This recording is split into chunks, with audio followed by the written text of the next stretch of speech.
వీళ్ళు చేసే ఈ పిచ్చి రాజకీయాలకి పడతారా అనేది రాజేష్ గారు. గుడ్ ఈవినింగ్ అండి. రాజేష్ గారు, మీకేమనిపిస్తుంది? ఇప్పుడు అది ఆ కేసు వేరు. రెండింటికి క్లబ్ చేస్తున్నారు.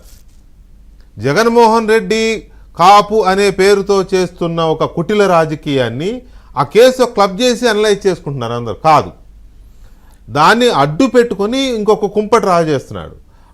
ఆ కుంపట్లో వీళ్ళందరూ పడి కొట్టుకుంటున్నారు. ఖచ్చితంగా అదే కనపడుతుంది. మీ విశ్లేషణ ఏంటి? వైసీపీ పార్టీ వాళ్ళు జగన్మోహన్ రెడ్డి చెప్పినట్టే ఆడతారు, అందులో సందేహం లేదు. కానీ మిగతా వాళ్ళు కూడా ఆ ట్రాప్ లో పడ్డారేమో అని అనిపిస్తుంది నాకు. అది పాయింట్. అలాంటి సమస్య ఈ ఆంధ్ర రాష్ట్రంలో ఉండదండి. ఇవాళ ఆంధ్ర రాష్ట్రంలో ఉండకపోతే ఆంధ్ర రాష్ట్రంలో ఈ కుల రాజకీయాలు ఎందుకు జరుగుతున్నాయి సార్? ఆంధ్ర రాష్ట్రంలోని కులాల పేరుతో ఎందుకు? ఇప్పుడు అదే కదా పవన్ కళ్యాణ్ బాధ కూడా అదే కదా. కులాలు లేకుండా బతుకుతాం, మతాలు లేకుండా బతుకుతాం, హ్యాపీగా అన్ని ప్రాంతాల్లో ఉన్నట్టు చేసుకుందామని కదా ఆయన అనేది. ఆయన చెప్పింది అది కదండి. అది కుల ప్రాతిపదిక అనేది నాకు లేదు. నన్ను మాట్లాడితే తెల్లారు లెగిస్తే కులం కులం కులం కుళ్ళిపోతున్నారు. కులంలో ఎందుకు అంత ఇదేమొచ్చి చచ్చింది? ఎవడు కులాన్ని అభిమానించుకుంటారు, తప్పేం లేదు. కానీ ఆ కులాన్ని అడ్డం పెట్టుకుని రాజకీయం. ఒక్క నిమిషం ఎమ్మెల్యే గారు, వైసీపీ నాయకులకి కులమైనా కావాలి, శవమైనా కావాలి. అదే కదా మరి. దానికి వీళ్ళేలా ఇప్పుడు అందులో ఉన్న కాపు సామాజిక వర్గ నేతలు, వైసీపీలో ఉన్న వాళ్ళు ఎందుకు బుర్రలోపుతున్నారు అనేది ఇక్కడ పాయింట్. ఒక్క నిమిషం ఎమ్మెల్యే గారు, ఒక్క నిమిషం. రాజేష్ గారు, ముందుగా ప్యానెల్లో ఉన్న ఎమ్మెల్యే శ్రీనివాస్ గారు, బాలకోటయ్య గారు, అలాగే ఏబిఎన్ వీక్షకులందరూ కూడా నమస్కారం. వెంకటకృష్ణ గారు, ఈరోజు ముద్రగడ పద్మనాభరెడ్డి గారి కుమార్తె క్రాంతి గారు ఒక ట్వీట్ పెట్టారు. వైసీపీ పార్టీలో రౌడీలకి గంజాయి బ్యాచ్లకు ఇచ్చిన విలువ కూడా వైఎస్ జగన్మోహన్ రెడ్డి గారి కోసం తన పేరును సైతం మార్చుకున్న మా నాన్నగారికి ఇవ్వకపోవటం చాలా బాధాకరం. గత 10 రోజులుగా వెంటిలేటర్పై ప్రాణాలతో పోరాడుతుంటే కనీసం పరామర్శ చేయడానికి కూడా జగన్ గారికి తీరిక దొరకలేదా? మీ అవసరం ఉన్నంత వరకే నాయకులు, కార్యకర్తలు, అభిమానులు మీకు గుర్తుంటారా? పని అయిపోయిన తర్వాత ఒకప్పుడు మీ పార్టీ కోసం అన్నీ అర్పించిన మా నాన్నగారికి మీరు ఇచ్చే విలువ ఇదేనా? ఇక వైసీపీ నాయకుల గురించి అయితే చెప్పనవసరం లేదు. మరి ఈ ట్వీట్ చూసిన తర్వాత నిన్న వైసీపీ కాపుల ఆత్మీయ సమావేశం పేరిట సమావేశమైన తోట త్రిమూర్తులు గారి ఇంట్లో సమావేశమైన వైసీపీ నాయకులు ఏం సమాధానం చెప్తారు? ఇప్పుడు ఆవిడ లేవనెత్తిన ప్రశ్నకి ఆవిడ లేవనెత్తింది అక్షర సత్యం కదా. ఏం చెప్తారో పద్మనాభ రెడ్డి గారు కదా, మా కులానికి సంబంధం అంటారేమో అంటారు. ఇప్పుడు ఆయన రెడ్డిని మార్చుకున్నాడు కదా పాపం. పాపం నేను అనట్లేదు కానీ, కాబట్టి ఆ రెడ్డి గారు కాబట్టి ఆయన 10 రోజులుగా ఆయన వెంటిలేటర్ మీద హాస్పిటలైజ్ అయ్యున్నది వాస్తవం. కనీసం పరామర్శించడానికి సరే జగన్మోహన్ రెడ్డి గారిని వదిలేయండి, ఇవాళ ఈ సమావేశమైన నాయకులు ఎంతమంది ఆయన పరామర్శించారు?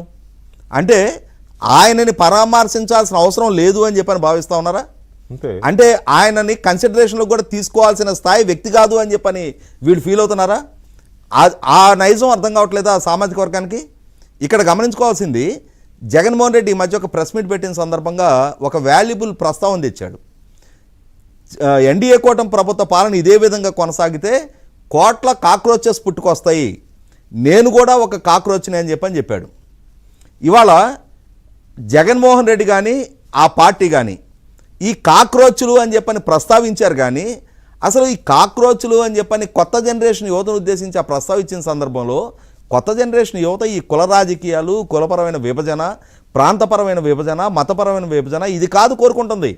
అసలు వాళ్ళ ఆలోచనలు ఏంటి, వాళ్ళ యాస్పిరేషన్స్ ఏంటి, ఇవాళ కొత్త జనరేషన్ ఏం కోరుకుంటున్నారనేది కనీస మాత్రపు అవగాహన లేకుండా ఈ విధమైన కుల విద్వేషాల ద్వారానే ఎలా అయితే 1989లో ఎన్టీ రామారావు గారిని ఓడించడానికి వీళ్ళ నాయన ఆధ్వర్యంలో ఉన్న నాటి కాంగ్రెస్ ప్రభుత్వం ఆ రోజు రామారావు గారికి వ్యతిరేకంగా కులపరమైన పోలరైజేషన్కి ప్రయత్నం చేశారు.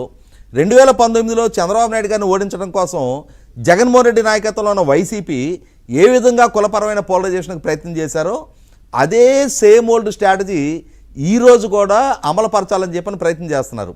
కానీ రాష్ట్ర ప్రజానీకం 2019 నుంచి 24 వరకు పాలకుడిగా జగన్మోహన్ రెడ్డిని చూశారు. 2019 నాడు ఆయన ఎప్పుడూ పదవి బాధ్యతలు అంటే ప్రతిపక్షానికి పరిమితమై ఉన్నాడు తప్ప అధికారికంగా ఆయన ఏ హోదాలో అనుభవించలా. ఆయన మాటలు నమ్మారు, ఆయనకి ఇచ్చిన ఎలివేషన్ నమ్మారు, మాట తప్పని మడమ తిప్పని వంశం అని చెప్పని ఆయనకి ఇచ్చిన ఎలివేషన్ నమ్మారు, వీళ్ళు చేసిన వ్యక్తిత్వ హన్నాలను నమ్మారు, నాటి ప్రభుత్వం మీద చేసిన ఆరోపణలను నమ్మారు. ఈ నేపథ్యంలో 2019లో ప్రజలు ఈయన అడిగిన ఒక ఛాన్స్ ఇచ్చారు. కానీ 2019 నుంచి 24 దాకా ఈయన పాలన చూశారు, ఈయన సామర్థ్యాన్ని చూశారు, ఈయన మాట నిలుపుకోవటం మడమదిప్పనే నైజాన్ని గురించి ప్రజలకు ఒక అవగాహన వచ్చింది. మళ్ళీ ఇప్పుడు కూడా 2019 నాటి అదే ఓల్డ్ స్ట్రాటజీస్, రాష్ట్రంలో కులపరమైన విభజన తీసుకురావాలి. ఆ కులపరమైన విభజన తీసుకొచ్చే క్రమంలో కూడా తెలుగుదేశం జనసేన కలిపి అలయన్స్గా కంటెస్ట్ చేసే నేపథ్యంలో వీళ్ళందరూ ఆశించింది ఏంటి అంటే పవన్ కళ్యాణ్ గారు చెప్పినా కానీ కాపులు కమ్మల మధ్య 2019 టైంలో తీసుకొచ్చిన విభజన నేపథ్యంలో ఈ రెండు సామాజిక వర్గాలు కులపరంగా అదే విద్వేషాలతో ఉంటాయి తప్ప ఓటు ట్రాన్స్ఫర్ ప్రాపర్గా జరగదు. తెలుగుదేశం అంటే కమ్మలుగానే చూస్తారు, జనసేన అంటే కాపులుగానే చూస్తారు అని చెప్పని ఇక్కడ గమనించుకోవాల్సింది ఒకటి ఉంది. వెంకటకృష్ణ గారు, పవన్ కళ్యాణ్ గారు రాష్ట్ర వ్యాప్తంగా ఆత్మహత్యలు చేసుకున్న 3,000 మంది కౌలు రైతులకి ఒక్కొక్క కుటుంబానికి ₹1,00,000 ఆయన జేబులో నుంచి 30 కోట్ల రూపాయలు విరాళంగా ఇచ్చారు. అంటే ఆ ప్రభుత్వం ఆదుకోవాల్సిన ఆ కుటుంబాలని ప్రభుత్వం నాడు జగన్మోహన్ రెడ్డి నిర్లక్ష్యంగా వ్యవహరిస్తున్నాడు కాబట్టి ఆయన చొరవ చూపి 3,000 కుటుంబాలను ఆదుకున్నారు. 3,000 కుటుంబాలను రైతు కుటుంబాలను ఆదుకున్నారా? 3,000 కాపు కుటుంబాలను ఎంపిక చేసుకున్నారా? ఆయన పవన్ కళ్యాణ్ గారు ఆయన సమాజ హితం కోరి ఆత్మహత్య చేసుకున్న కౌలు రైతులని ఆదుకోవడానికి ఆయన ప్రయత్నం చేశారు. రాష్ట్ర ప్రజానీకానికి ఒక స్పష్టత ఉంది, ఆయన ఒక కులానికి కన్ఫైన్ చేయాలి అని చెప్పని, ఆ కులం దాటి ఆయనకి ఎవరు మద్దతుదారులు లేరు అని చెప్పని చివరికి ఆ కులానికి కూడా ఆయన ద్రోహం చేస్తున్నట్టుగా పోర్ట్రేట్ చేయటం ద్వారా, ఆయన రాజకీయ మూలాలను దెబ్బతీయటం ద్వారా కూటమి బలాన్ని విచ్ఛిన్నం చేయగలమని చెప్పని ఒక కుట్రలతోటి కుతంత్రాలతోటి ప్రయత్నం చేస్తున్నారు. మీరు గమనించండి, ఇక్కడ అంబటి రాంబాబు గారితో చంద్రబాబు నాయుడు గారిని దూషింపజేస్తారు, గుడివాడ అమర్నాథ్ గారితో అనిత గారిని దూషింపజేస్తారు. ఈ సంస్కారహీనమైన ఈ మాటలు మాట్లాడటానికి కాపు టైగర్ అని చెప్పని నువ్వు చెప్తున్న అంబటి రాంబాబుని ఎందుకు యూజ్ చేస్తున్నావు? 1989లో అతను రేపల్ల శాసనసభ్యుడికి ఎన్నికైనాడు, మేము గుంటూరులో డిగ్రీ ఫైనల్ ఇయర్లో ఉన్నాం. అంటే ఆనాటి నుంచి క్రియాశీలక రాజకీయాల్లో ఉన్న ఒక ఉన్నత విద్యావంతుడు అతను నువ్వు ఏ స్థాయికి దిగజార్చావు ఇవాళ? అతను ఎప్పుడు కుల రాజకీయాల్లో కుల నాయకుడిగా చలమని కాలా, అది అంబటి రాంబాబు అర్థం కావాలి కదా. అతను ఎప్పుడు కాలా. రాజశేఖర రెడ్డి గారి హయాంలో కూడా నా మీద ఒక కులముద్ర లేదు, అవును, నేను ఒక కాంగ్రెస్ వాదిగా రాజశేఖర రెడ్డి ఫాలోయర్ గా ఉన్నాను నేను అనేది ఆయనకు తెలుసు కదా. రాజశేఖర రెడ్డి గారు జగన్మోహన్ 1989లో మరి చెన్నారెడ్డి గారు ముఖ్యమంత్రి అయిన నాటికే ఈయన శాసనసభ్యుడు ఆ రోజు. అదే సార్ నేను అదే అంటున్నాను, ఎందుకంటే గుంటూరు జిల్లాలో మాకు ప్రత్యక్షంగా తెలుసు అసలు ఆయన ఘర్షణపూరిత రాజకీయాలు ఎంచుకోవాలా, కులపరమైన రాజకీయాలు ఎంచుకోవాలా. అటువంటి ఆయన్ని వాళ్ళ ఏ స్థాయికి దిగజారు అది ఎవరికి అర్థం కావాలి? అప్పసాని రాజేష్కో లేకపోతే వెంకటకృష్ణకో లేదా బొలిశెట్టి శ్రీనివాస్కో బాలకోటకో కాదు అర్థం కావాల్సింది, అంబటి రాంబాబుకి అర్థం కావాలి. అరే ఎలా బతికినోడిని నేను, నన్ను ఒక సామాజిక వర్గానికి పరిమితం చేసి నాకు రాజకీయ భవిష్యత్తే లేకుండా చేస్తున్నాడు. ఎందుకంటే ఇవాళ కాపులోటుతో గెలిచేస్తాడు ఆయన. మీరు గమనించండి, సహజంగా ఏంటంటే మనకి రాజకీయాల్లో ఎదగాలి అనుకునే వాళ్ళకి కులం ఒక స్టెప్పింగ్ స్టోన్. అంటే కులాన్ని అడ్డు పెట్టుకొని రాజకీయంగా తమకు ఒక ఎక్స్పోజర్ తెచ్చుకోవడానికి కులాన్ని వాడుకుంటారు. కానీ రాజకీయంగా ఎదిగిన వాళ్ళు మళ్ళీ వెనక్కి తిరిగి వచ్చి కుల నాయకులుగా చలామణి అవడం అనేది ఎప్పుడు ఎక్కడ జరగదు. సూసైడల్ అది. ఇవాళ రాజకీయంగా ఇప్పుడు మొన్న సమావేశమైన బొత్స సత్యనారాయణ గారు కానీ, తోట తిరుమతులు గారు కానీ, అమర్నాథ్ గారు కానీ, కన్నబాబు గారు కానీ, రాంబాబు గారు కానీ వీళ్ళందరూ కుల నాయకులుగా వాళ్ళు రాజకీయాల్లోకి వచ్చారా? ఆయా పార్టీల నాయకులుగా సుదీర్ఘకాలం ప్రజా జీవితంలో కొనసాగుతా పలుసార్లు ఎన్నికల వ్యవస్థలో పోటీ చేస్తూ చట్టసభలకు ఎన్నికవుతా వివిధ హోదాల్లో పనిచేశారా? అటువంటి వాళ్ళని ఒక పరిధికి పరిమితం చేస్తున్నాడు జగన్మోహన్ రెడ్డి.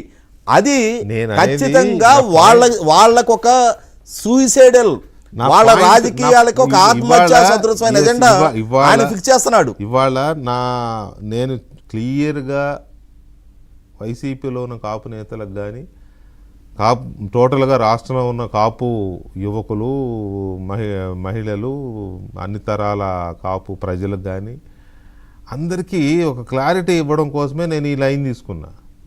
జగన్మోహన్ రెడ్డి వైసీపీలో ఉన్న కాపు నాయకుల్ని వాడుకొని ఎలాంటి రాజకీయం చేస్తున్నాడు, ఆ మాటలు విని వీళ్ళు తమను తాము ఒక కుల నాయకులుగా ఎందుకు ముద్ర వేసుకుంటున్నారు?